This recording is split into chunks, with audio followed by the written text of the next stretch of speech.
Yeah, we are going to be hopping straight into this next match, so it's going to be really interesting to see who's going to pick up what. We do see that substitution coming in. We do have Sneaky Steel in for Goof this time around, so we will see if there is going to be any interesting other like swaps or pickups moving forward, or if there are going to be any other like random item picks. Those are some things that like I wouldn't consider them random, but they're just like off meta picks in general. Right. They're always interesting to see. So if we do see anything that is out of the ordinary, we will let you know. Out of the ordinary would have been, of course, Indy hovering over Azumarill, but I don't think we're going to be that lucky, are we? So most likely going to lock in that Hoopa. Indy been playing plenty of Hoopa, and obviously as Gaimin Gladiators resident support player. But of course, we got the Hoopa on the other side. You see Espo right there locking it in. Indy's going to go ahead and lock that in. And Zug still going with the Blissey. So you're going with that tank Blissey. Of course, a lot of prevalence since the, we'd call it like the somewhat recent update, we could say, but that really shook things up. Seeing a lot more of that Egg Bomb Blissey, right, Kanashi? Yeah, the Egg Bomb just has a lot of damage, but if you also play it with if you happen to see Soft Boil at the same time, it does give you an extra egg to play with as well. We've seen that a lot more in solo queue because it does give you that extra one early, and having 5 eggs is really good. So it just depends on how well the team wants to utilize it, and if they do want to utilize something like Egg Bomb in order to either last hit or to displace other Pokemon. Definitely an idea that teams have been playing with recently. Certainly right, and put all those eggs in this basket, you guys. We are getting it started 15 seconds in. This is Pokemon Unite Blitz number 2. Get that hype going, get those claps, the cheers for whichever team you are hopefully rooting for, or maybe you're just a neutral party like us trying to see the best match of Pokemon Unite you possibly can. We're going to get an early 8 right here from Talon. This is going to be typical, of course, of your Lucarios on the top path. They're going to dunk in some of these smaller. Sometimes it's to stack the attack weight or otherwise. Usually that's the most, I would say, pertinent use of it. But there we go, another 5 right here from Lutano. Yeah, just trying to get those early stacks of attack weight going. The really interesting thing is, like, we haven't seen this in a while, but they started off with a 2-1-2, and then they rotated Sneaky Seal down to bottom, trying to get that level 5 going for them. And they are going to get that right off of the score there, but this is going to apply a lot of pressure early. They are clearly showing, Water Spout into Rapid Spin, which is going to be another thing that they can play with in order to get some last hits and get ready to go. So it's just a lot to keep in mind here. Yeah, for sure. And so we don't know what's going on audio production side. I don't know if that's happening with you guys too, but we're not really hearing the game audio. It could just be glitches and things with the Hoopa. But anyway, if anybody's hearing that, we should be able to get it back. Here we go. We're coming back to you guys. Thank you. But the hyperspace down, and you notice, of course, Egg Noob. That was sort of an early KO. Kanashi and I often say, like, it's not the end of the world if you get KO'd too early on. Notice this. Going to be a brilliant takedown by the both of them. Lucario, of course, and Pikachu here on the top path. That's from Gaimin Gladiators, obviously, but like we say, on that train of thought, it's just that you might miss out on some of the XP gaining opportunities, but also your respawn timer is a lot quicker in the beginning, so it's kind of that double-edged sword.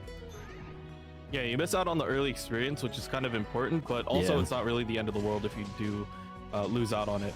We do see how Toon and Lutano are trying to take down Talion right now, dropping pretty dangerously low, but is going to be able to back up, understanding that they do have a little bit of backup for their team there.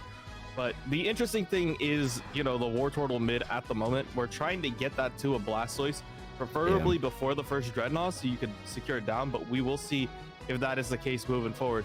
Sneaky Seal doing exactly what their namesake is. Gonna be able to get a quick score in there, and might be able to rotate down if we do see the hyperspace hole coming out from Indie Bear in order to rotate down the rest of the Gaimin Gladiators to this bottom lane. Want to welcome in IX David SB in the chat. Thank you so much. Happy big fan. Happy to have you here. But yes, ladies and gentlemen, the hyperspace going down right now. We're going to see, of course, the objective to come is going to be that Dreadnought. So this will be mainly the main thing that we're going to be looking at. But keep your eyes basically just on the mini map as well, because you can see some people haven't rotated yet until that hyperspace hole on the goal. Quick way to get your team rotated when they're not, so this is wonderful. Looks like we are going to have all hands on deck for a Dreadnought fight. Yeah, everyone except for the Wartortle at the moment just trying to go ahead and get that Blastoise level so that they could come in and sweep the deal. But the damage is already coming through. IGT trying to deal the damage and try to get in their space. But as for Gaimin Gladiators, they just have the eggs. They have enough space to create that here. And so now you see the rest of the team slowly rotating back in. trying to focus on Dreadnought. Dreadnought only to about a third HP left is going to get bursted down by Gaimin Gladiators. And they're going to go ahead and try to push forward into this first goal if IXGT decides to guard it at all. Yeah, so it looks like it was a little bit difficult for them. They were having people come down into the path there for IXGT and, you know, trying to make some headway wherever we can, but clearly the points, Gaimin Gladiators' favor, obviously.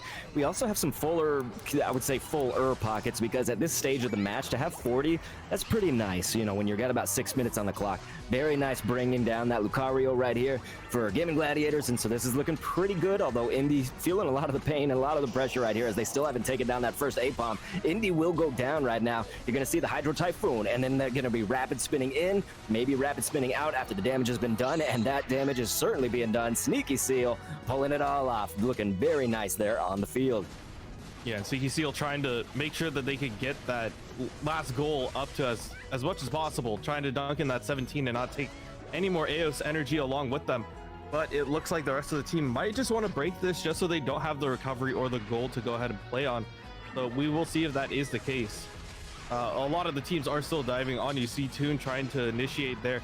Indy is going to be able to TP back home, does have the Phantom Force also there in order to just TP immediately back. So really good heads up play by them.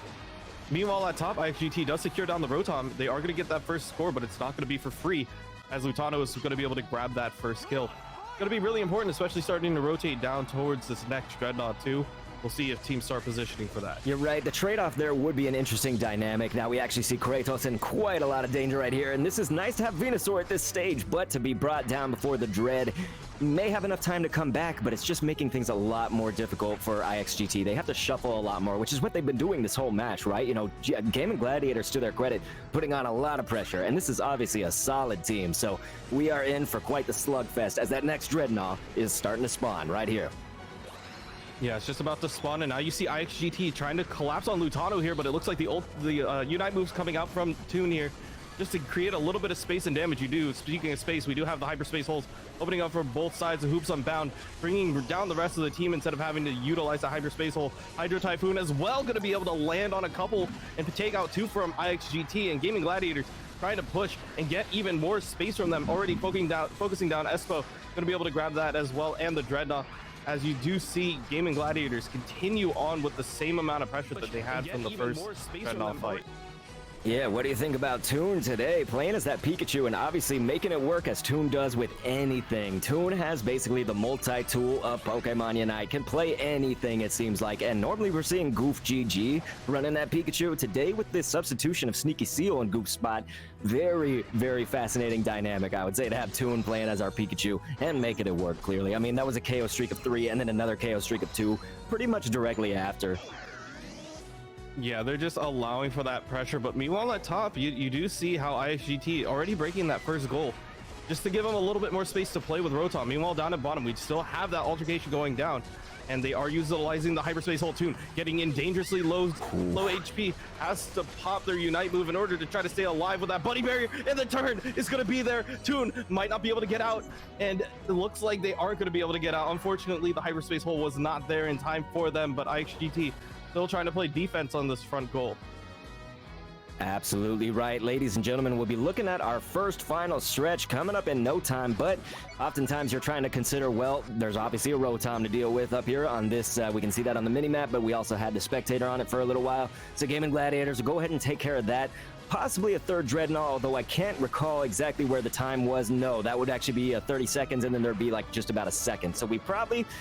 I should say we pretty much positively will not be seeing a next Dreadnought. So it's all going to be about that zap because IXGT has flipped the score. We got 112 to 105. Gaimin Gladiators right here. So let's see who could take down that Zapdos. Get hyped for our first final stretch of the tourney.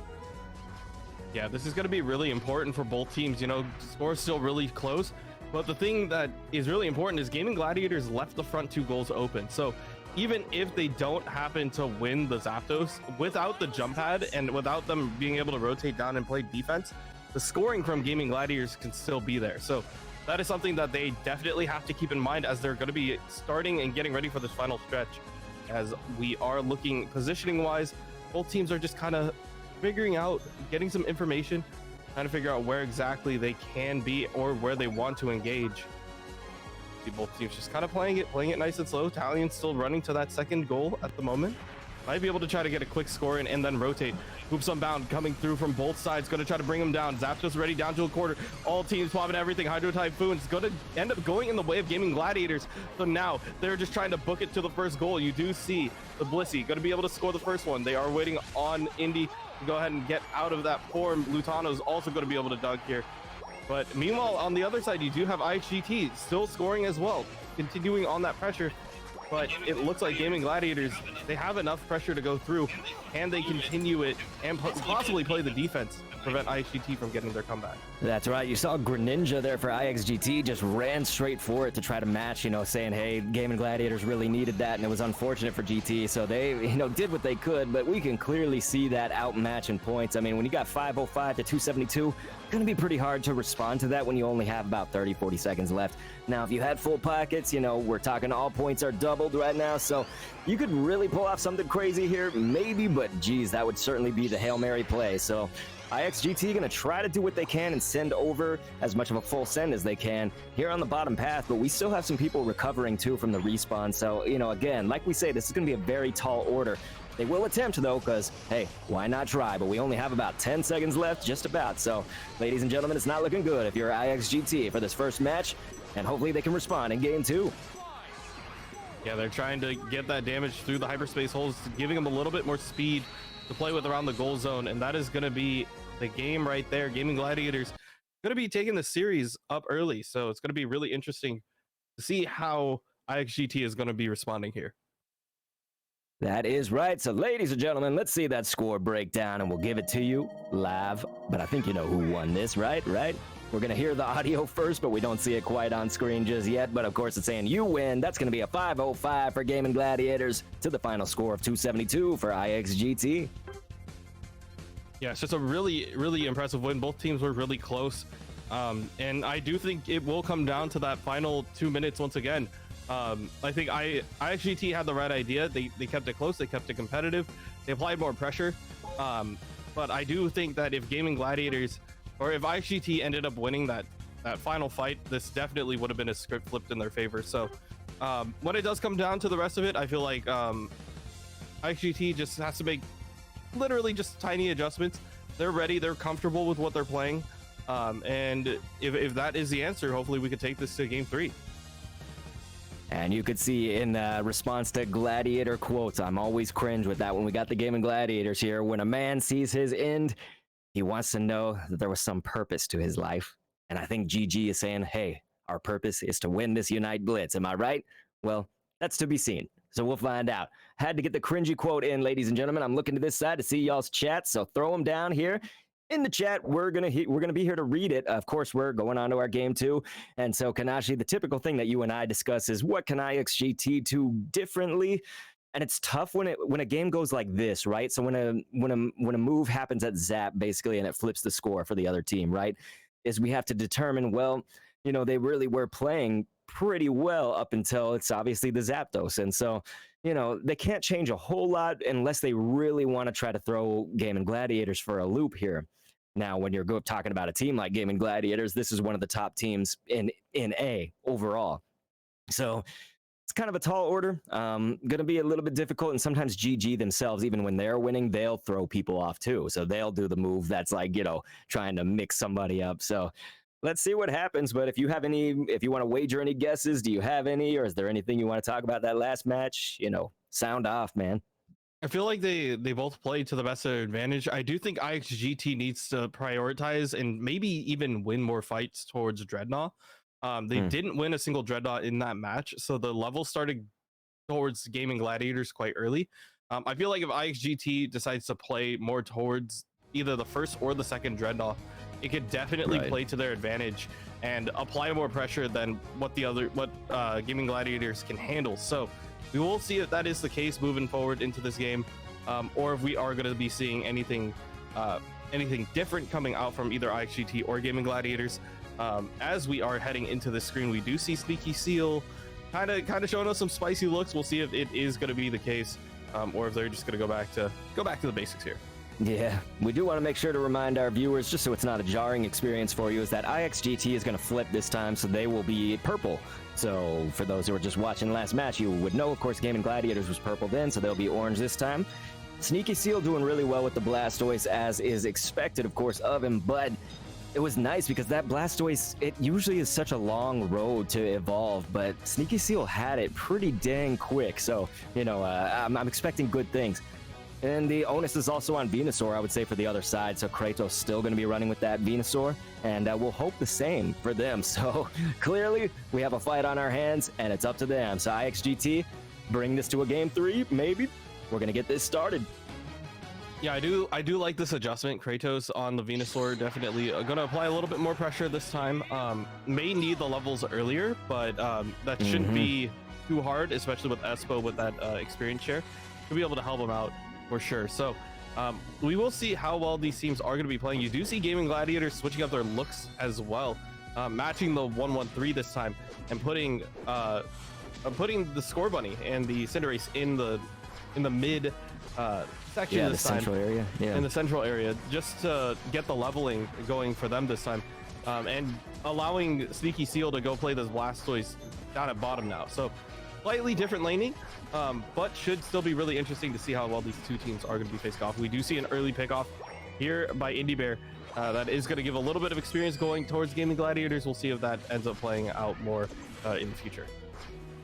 Anime Lou was right there in our chat, was saying earlier as you were talking about the Dread, you know, objectives are important. It's true. I mean, with all the reworkings of the patch and everything, you really don't want to lose out on XP anytime, right? But even with all that reworking of the patches and trying to deal with that maintenance update that broke the game for a while, certainly still go for those objectives. And so that's why you see sometimes, for instance, Gaimin Gladiators, they didn't hit that A-Palm there in the bottom path for the longest time. You know, you let them run up. So we got the 850 Combi investment coin. When you talk about objectives, this is definitely an important one. So they're going to go ahead. Gaimin Gladiators will try to take them down and then just hyperspace back, come back right into this fight. And then it's this Audino right here. It's almost like a mini Dread sometimes. It's actually more important than you would think. You know, hey, it's just one Pokemon. Nah, it's kind of important. So you're going to see them vie for that. Definitely on the bottom path when you got 6 on 1 Audino, it's going to go down pretty quickly. Yeah, they do have a lot of pressure going through, and you already see, look at where Indie Bear is in their central area, harassing and trying to take away anything that Chaotic wants. And that is exactly what they're doing. He's just chilling, just maybe trying to sneak this last hit. We'll see if that is the case, trying to get that going through. If Hyperspace Hold doesn't do any damage, but it will get him out of there. That is something that we didn't think about in the first place. It was just used in order for an escape route, but really good pressure coming out early. Hopefully they don't miss out on too much experience as a cost. Lutano dropping dangerously low. Italian trying to go ahead and chase them up here. They are trying to reverse the script here.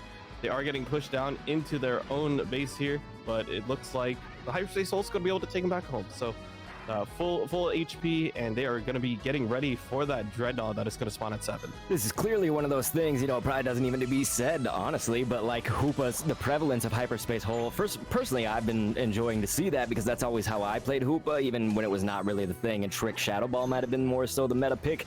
Notice Gaimin Gladiators, what they did with their positioning. You know, they were following IXGT all the way back to their goal, and then the B spawn, of course, is 720. So you take that Combi and Vespiquen, they were positioned really well for that experience. Again, we need it for Sneaky Seal, the Pokemon like that. So we are currently kind of somewhat deadlocked when you have, of course, Sneaky Seal as that War Turtle, and then you got the Ivysaur right there for Kratos. Dreadnought about to become in play, but first you got to pick off somebody. So that was very nice from Gaimin Gladiators. Pick off that Lucario, of course, and we're going to see it already at 50%. So this could go either way, I would say, but looking more like that would be the case. So there it is. Right side team, that's Gaimin Gladiators, will pick up that Dread. Yeah, it is really tough for this poor Ivysaur just getting chipped away here by the Cinderace in the backline as they're continuing to fight here. Sneaky Seal dropping dangerously low is going to get taken out through the E-speed resets, and they're trying to continue on with that pressure. Italian just making sure that they cannot get this goal for free, and that is exactly what they're doing. They're saying if you want to push into here, it will not be for free, but it did cost them the Dreadnought, and now we will see if they start rotating back up for Rotom. You know, Kadashi, if these players could see the score, they would obviously see how close it is right now, but I think if you were IXGT, I'd be the team that would be sweating a lot more. You know, if you're against Gaimin Gladiators and you're only about 6 or 7 points or so, now, of course, we're looking at a little bit over 10. It's just, when you think about that, Gaimin Gladiators is a team that can take this in any direction. I feel like they're so confident too. And so we're going to be looking at these Bs and what's going to happen in these next few minutes, but obviously be looking at that final stretch and what the score is at that point, because that really kind of made the difference in the last match too. Yeah, and you do see the rotation by Espo try to get the rest of the team up here, and you already see like Gaimin Gladiators wants to go ahead and apply pressure either to here or to possibly even the Rotom as well while they're there.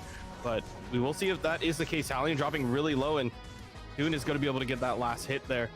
Continuing on with that pressure. Now looking at the Rotom now, understanding, hey, they don't really have a crazy amount of damage at the moment. We can apply pressure to not only the Pokemon that is under the goal, but also to the Rotom. They're trying to rotate the rest of the team down. That is not going to be the case.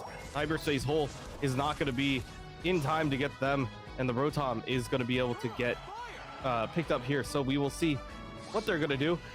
Oh, perfect play right here. Going to drop that 30 in, and now Gaimin Gladiators might be looking to dunk this 50 in as well if they can do it, and they are. They're waiting for them to TP in so that they don't get their HP, but Toon is going to go down. There's a cost that is not as heavy as you would think. They put the score in. Now they have to get ready for the Dreadnought. You do see the Hoops Unbound coming through, followed by that Hydro Typhoon to just make sure that they cannot move through this fight. And the Gaimin Gladiators just has a lot of answers going down right now, making sure that they have the damage and the crowd control in order for them to actually win this match. Yeah, you weren't quite looking at a full team wipe or anything, but definitely bringing down about 3 of IXGTs. It's pretty devastating at this point. Just to answer our chat, of course, for anybody that is new or anybody that is wondering, especially about Hoopa and whatnot, but the question was essentially, what are these arrows that are going from the top to the bottom or otherwise? And that's when you place the hyperspace hole. So if you place it on the goal, you can actually teleport your team to the other side. So it's really good for mobility for when your team wants to rotate for those objectives, especially Dreadnought, maybe it's Rotom. You know, you can place a hyperspace hole on your own goal and get your entire team back there a lot faster than the old days when you had to just walk, you know, and manually come down there. We're going to see Indy try to attempt this 40 right now. Really getting interrupted at the last second, and will score that, though. So that was very nice, because also the pressure was, it was helped that Lutano was there, too. Lutano actually going to choose to come back in all the danger. I don't know. I mean, it was pretty nice because he's going to secure this KO, but definitely you're going to see he's going to run like he's got fire licking at the backside. So, yeah, that'll bring down Lutano right there. Definitely kind of that more bold and brash move, right? Yeah, a little risky for the biscuit, if you want to call it that, but it was a really dangerous play. Indy was like, I'm getting out of here. I don't want to be a part of this. So really good heads up play. Honestly, it's just like, but obviously the teleport back was a little questionable, but that is fine. If you saw somebody that you wanted KO'd, you're gonna be able to trade 1 for 1 at least there. So I feel like the real question here becomes like, how quickly can the Blissey like utilize Safeguard? Yeah, because there is so much that Safeguard has to like defend against. Mainly it is the Hydro Typhoon and the damage coming out from Blastoise, but being able to utilize that in order to get something else working for them is going to be really important, as we do now see IHGT collapsing here on the Dreadnought. This will be a third Dreadnought as opposed to last time when the clock did not work out, and that favors the left side team. We'll go ahead and gain that shield and experience that comes with that Dread, positioning them pretty well to match up with Gaimin Gladiators for the most part. We are going to see Toon as that Cinderace. Deadly, been brought down a few times, but still with that 111 points, pretty nice. Also with the 14, so level 14 right now. I would say, you know, this is going to be your asset, right, Kanashi? Because if you're looking at this, oh wow, this is actually going to be, if you can take out Venusaur in this, or on the other, if on the flip side, we'd be taking out Blastoise before this. So now, here comes the Rings Unbound. This is usually where you see those Unite moves. They're going to play for Zap really fast. You're going to see this go down. That's going to be 90% left side team. So that's IXGT, my friends. That's exactly what they wanted. That's exactly what they needed. So what a goal is right. 256, 356, ladies and gentlemen. There goes the Hundos. 456 right now for IXGT. Gonna throw all those in and then just teleport right back on out. Kanaji, that's gonna really tip the scales. Gaimin Gladiators could do something here because they have 2 full pockets. So if those are scored in, we'd be looking at a very different match and a very close one. Yeah, and you do see the way how they're trying to collapse and take out certain players right now. They're focusing down Talion, and now they're gonna bring down 5 people to this goal here, and we'll see if that is the case. We don't know how quickly if Indy Bear is going to be able to go ahead and build another Hoops Unbound, if that is going to be the case, trying to bring down the rest of the team here. And they are dealing the damage here, but can they get the scores? And that is the real question here, because it is a matter of goals at the end of the day. Sneaky Seal trying to get some in. You do see the jump pad disrupt going through as they're trying to continue on forward. Zugrug also getting bounced around. Team members are just going home and jumping onto the pad, trying to disrupt any other goal that is trying to go through. And the damage is still there for IXGT, having the recovery versus the damage of Gaimin Gladiators, and that is going to be able to wrap it up here, as they are going to be able to play a good defense here on the top goal to prevent Gaimin Gladiators from scoring any further. This was a nice effort by Gaimin Gladiators, but also a very nice defense from GT. You pointed out the, of course, spring jump. You know, you can super jump on everybody's heads.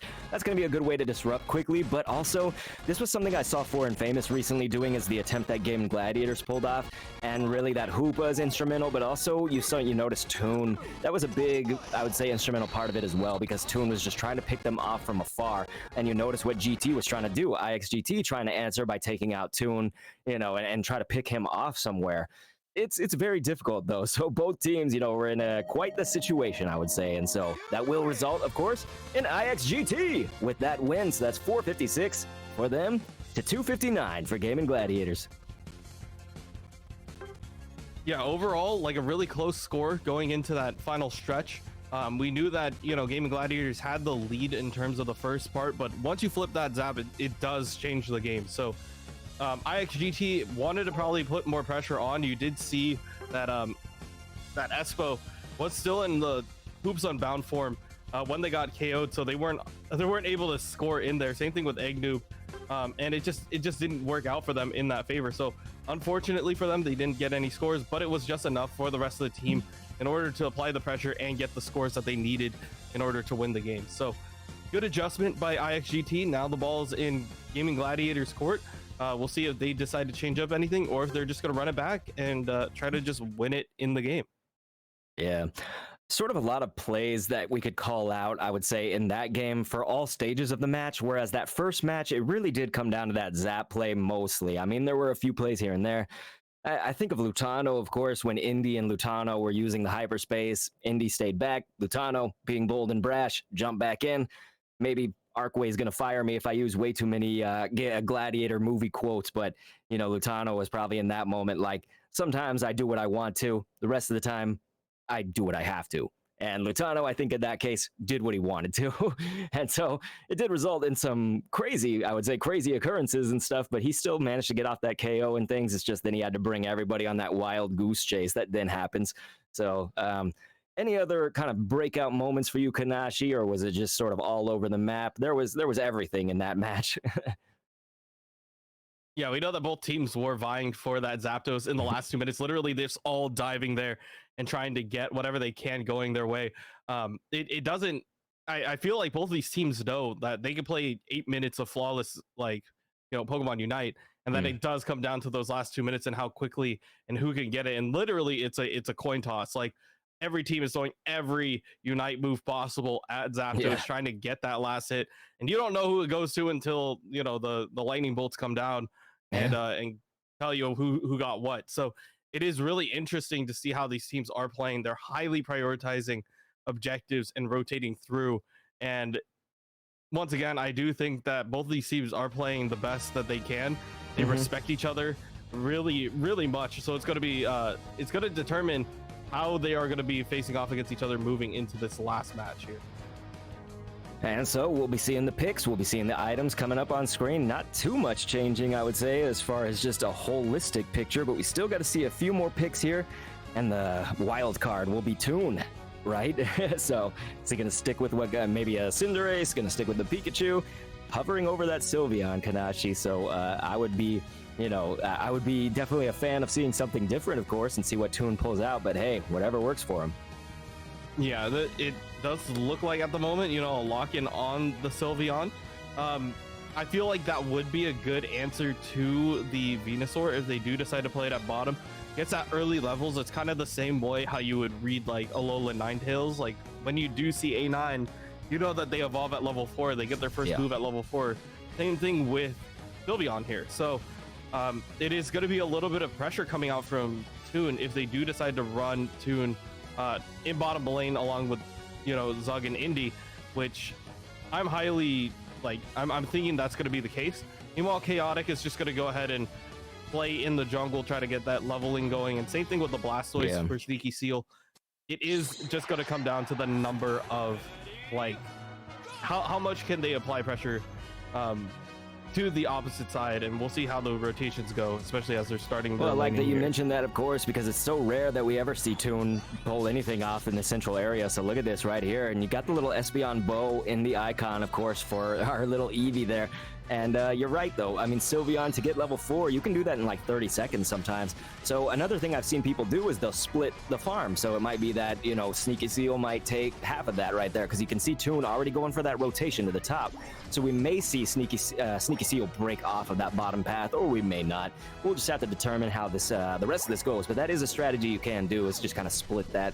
And it comes with obvious trade-offs, but obvious advantages if it works out for you. Yeah, we do see the early levels. They already got the Hyper Voice running for them. So that damage is going to be enough to go ahead and bring down Talion early. So just making sure that, you know, it's not for free. It's not a free dunk. And Toon is applying that pressure right now, making sure that they know that I am here. I'm just here to apply pressure and make sure I can get the levels that I need. And look at that, gonna go try to do the enemies dirty, right, and steal that core fish right from out underneath their noses. And so, gonna be down at about half HP for that. Didn't want to fall right here for where the bees come in, so this was nice. This was nice play by Toon, able to get in, get out, do what you need to do. So, wonderful job, and we're still seeing Sneaky Seal right now, very, very close at that level 4, about to be level 5, so we just need that one hit. That's gonna be it. So now we got the Wartortle on screen. Don't have our Ivysaur quite yet there for IXGT, so got to play a little bit of catch up here if we want to maybe compare those two. That's sort of what I've been doing, is seeing how are we comparing those two Pokemon that evolve at level 9. So there we go. We got that Ivysaur now for IXGT, so not too far off. Yeah, it's not too far off in terms of this bottom lane. Really close games overall, but it will come down to how well these two teams can play into each other and what they're looking for. Kratos getting in kind of dangerous position, but you do see how quickly they are guiding them out of there. Really good play by Indie Bear in order to force them into not only into Toon and Zug. And Zugrug there. Yeah. Thank you. Being able to lock that down and make sure that when they do push forward, they are going to get punished for it. And that's right. So, ladies and gentlemen, I think you guys know what's next, right? We're going to be looking at the mini dread. So that's obviously the Audino coming up here in the top middle of the bottom path. Now there's going to be a little slugfest beforehand, but there it goes. It's going to spawn up right here. We saw the Magician keep, of course, your Hoopa in play right now. Get that Citrus and come back on in for Espo. So they're going to go ahead and take this and then 720Bs, and then we'll be looking at a Dreadnought fight, most likely to occur after. Yeah, and they are going to be able to use their both hyperspace holes, just being able to get them both out of there, get them back to full health, and continue on with the fight. So, yeah, they are just dealing the damage, making sure that they are topped off before they go ahead and head into this next fight. Now you do see both of them using the hyperspace hole in order to get the rest of the team down here. And now the fight for Dreadnought is about to begin. You do see the Water Shuriken already hitting the backline, already dealing major damage to Gaimin Gladiators, and they're trying to push on forward. IXGT definitely in the driver's seat this time and telling them, hey, you may have won the last two first Dreadnoughts, but we're not going to let that happen this time. And notice, of course, all the points. This is usually something that can happen after that dread, is you've got this momentum, right? You've got the shields, you've got the XP, so you can kind of just take out everybody else. You've often already done a team fight, so like maybe some of the other team has already dropped. So really, you do have that momentum, and IXGT showed what you do with it. You dump in as much as you can, then you back off pretty fast, because of course everybody's respawning. They come back to their path. And so now we see Talion going to go ahead and get some of this XP, but maybe we're going to be looking at a Rotom because we got the hyperspace hole on the goal, so that might be the next play. You just have to see what these teams do, because sometimes they don't go immediately for it. You have to see, is somebody hiding out in the tall grass? You know, is there something that we have to attend to? And it looks like IXGT will go ahead and try to burst this down, but you notice you got some Gladiators in the midst, so they're going to be lurking and go for that last hit, and no, they will not succeed because the arrows are pointing that way, so IXGT going to go ahead and take that Rotom as well. Yeah, you see Toon pop the Fairy Frolic in order to deal some damage, chasing down Talion. Talion escaping with just a sliver of HP. Now Toon kind of in danger, but Indy going to be able to get them out of the fight, but at what cost? It cost them their own life in order to do it. And now the rest of the team is still continuing on forward, feeling the pressure, looking at whoever they can get, and they happen to take down they happen to take down Lutano there. Now they're going to be looking at the goal. Are they going to try to overbreak, or are they going to try to make it as close as possible? That might be the case. We will see if IXGT does score early and then the 40. It looks like that is going to be the case. So they are going to go ahead and score, and now going to be rotating back down, getting ready for this next fight here at the Dreadnought. That's right, Anime Luke pointing it out in the chat saying IXGT got the objective. That's exciting. It definitely is, because they've gotten both the Rotom and the Dread, but Gaimin Gladiators may want to say like, hey, we don't want you getting another one, but you're going to see the rings unbound. So we got Indy pulling it off in here, and then Espo going to answer it back. So we got the rings unbound. That means that you can teleport in anybody from your team as well. So they will be, and that's going to be right side team. So IXGT once again taking this on, and then going to bring down many of the Gladiators right here. Look at them dropping like flies. That's going to be a full team wipe. So IXGT coming in strong. They're going to want to overcap this with the 50. So that's right. That's why you saw everybody pause right there. Get the most amount of points you can, even if it's just 1, 2, 3, 4 in that case. Very, very nice. Or I guess it was 6. I was never a math major. Forgive me. 6 points, you know, would have been the difference right there, but it's definitely worth it. Good job, IXGT. Yeah, they understand that if they were to send anybody else over there, it would be over-breaking regardless. So just picking the one who can break with the most over is the most important thing here. IXGT definitely playing with a levels advantage at the moment, but it's not really big of a difference at the moment, but it will determine how well they do play out into this last couple minutes, especially approaching the Zapdos fight here. That Zapdos fight will be another good thing to look at, but in between then is usually going to be, well, we have another Rotom, of course. We got a few more XP that we want to try to lock down, but you really try to cater to what the match has in front of it. Not only are you doing that just at all points in the clock, but this is where it's like just sort of that ambiguous time in Unite. So that's why we say, like, you know, yeah, you just kind of adjust to whatever's going on. Notice the dipping low of a lot of the players right here, and Chaotic going to try to pursue this. Notice the hyper, of course, the hyper voice. You can try to keep people back and keep them away, but Chaotic, definitely to his credit, going to pull that off in, I would say, the midst of some danger already. So, again, wonderful job to pull off some of those KOs right here. And so that Rotom now will go for Gaimin Gladiators right there, not for without trying from IXGT. Yeah, and IXGT is going to back up and just make sure that the Rotom does not go ahead and score on them. Meanwhile, Gaimin Gladiators might be looking to go ahead and take this Dreadnought here. This is going to be the only one that they might be able to secure. While the Rotom is applying pressure top, they might be able to rotate down here, but you already see Espo trying to bring down the rest of the team here, making sure that they are ready to go ahead at least defend against the Dreadnought when they are ready. So that seems to be the case. Dreadnought already down to half, but it looks like the rest of IXGT starting to funnel in, and now Gaimin Gladiators has their backs against the wall. They aren't going to be able to get it this time either. Chaotic's going to be able to take it, and now Sneaky Seal going to get brought down as well. So IXGT in the driver's seat moving into this final stretch here. Yeah, Kanashi, I'm sure you noticed that, because Sneaky Seal was looking to be, just like the name says, a Sneaky Seal, and pull in that rapid spin. And so it was like, if you can just rapid spin somehow and get in there and hit that Dreadnought at the last second, it would have been nice to try to secure that before Zap, because so far they didn't get any of them. So notice the level disparity. It's not huge, but it is still there with some of the players. And this is where we have to see if that plays out to their advantage, of course. Usually Gaimin Gladiators are very solid on a team fight, you guys. So if we do see that team fight happen, Lutano, you're going to notice the obvious right here, going to pull off that sneak. So being a Sneaky Seal himself, going to be slippery Lutano right here. So looking very nice. Going to go ahead and drop in this 49, which will be doubled. So all points double makes it a 98. That's going to make this a lot closer, Kanashi. And so we'll see. The teams are very close to Zapdos now. So it's all about who is going to maybe secure this, or can we just get in a few more points backdoored and just kind of in that style. Yeah, that seems to be the case. They are forcing him to at least go home a little bit, but it looks like that is just going to be a hyperspace hold. Both teams starting to get ready. There goes the Hoops Unbound coming out from Indy Bear, trying to bring down the rest of the team here, and you do see everything flying out. The Bliss Assistance coming out as well, and Gaimin Gladiators is going to be able to take it. This is a really big push for them. Now Zugrug dropping down with very little HP. Eggnoob currently on their tail. Will they be able to score? You do see Zug barely surviving. They're going to be able to drop those hundreds in, and now Gaimin Gladiators trying to finish this off with what they can, but IXGT not going down without a fight, scoring in both of the goals here and still applying pressure to that mid goal.